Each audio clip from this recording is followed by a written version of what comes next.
Thanks for joining me on some thoughts about Holy Week. Now, I'm going to do the calculation this way, that Holy Week begins as Jesus eases into Bethany 6 days before the Passover, the scripture says. Now, this 6 days before the Passover is Shabbat, is on the eve of Shabbat. And it would be the last Shabbat that Jesus would enjoy on planet Earth. And so if we're going to move it back, this is 2022. Passover this year is April the 15th through the 23rd, 2022. If you move it back 8 days, it's basically the 9th of April, which is Shabbat. And so the 9th of April begins at sundown tonight. And so this being April the 8th, sundown tonight, April the 9th is Shabbat. It would have been this time that Jesus would have eased into Bethany, about 5 or 6 p.m. Now it's 1 or so p.m. Eastern time. So Jesus would have been, right now in the time frame, if we're going to follow along chronologically, would have been just at the outskirts of Jericho on his ascension into the holy city. Now, he wouldn't have gone all the way in. He would have gone on the eastern side of Jerusalem on the ascent, and they would have read several of the Psalms of Ascents because that we know of that's marked that way, because they were on that path from through Samaria, through Jericho. And interesting point would have been, today would have been the day where Zacchaeus would have been, the short guy would have been up in the tree. And Jesus saw him and acknowledged him and invited him down for a personal audience with him. And so it would have been that time, it would have been this time frame. So Jesus is going into Bethany, which his dear friends lived, Mary, Martha, Lazarus. Their father was Simon the leper, who Jesus had healed. Now, Jesus had healed him. We don't see him specifically mentioned from that point on.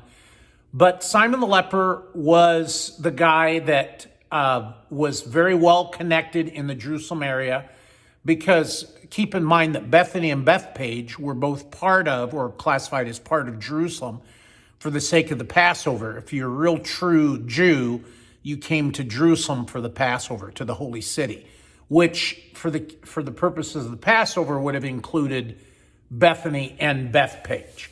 And so Simon the leper, well connected and wealthy, when he came down or contracted leprosy, started a leper colony in Bethany to minister to and help people that were outcasts of society, like he had become because he had leprosy.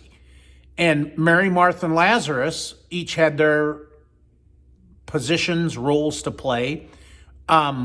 We feel like, too, that Lazarus, the one that Jesus raised from the dead, had actually had leprosy himself. There's some evidences of that as well, that is pretty well what he succumbed to, was his leprosy. And so there Jesus came into the area of his dear friends. He had a cottage at the leper colony, which was greatly despised because the leprosy was considered unclean. The religious leaders despised him for being a rabbi and staying in Bethany at the leper colony. But he did anyway, because he was Jesus. Interesting thing, as I say this and wrap this study up, this idea up, for the first day of Holy Week, this Shabbat time, and I'm going to talk about what happens on Saturday a little bit later. But as we think of Jesus, a lot of people talk about how much I love him, how much he loves me. I saw a commercial recently, a silent one, that said, "Jesus gets me." And that's a nice kind of idea, Jesus gets me. But there's a deeper question that goes along with that we cannot ignore.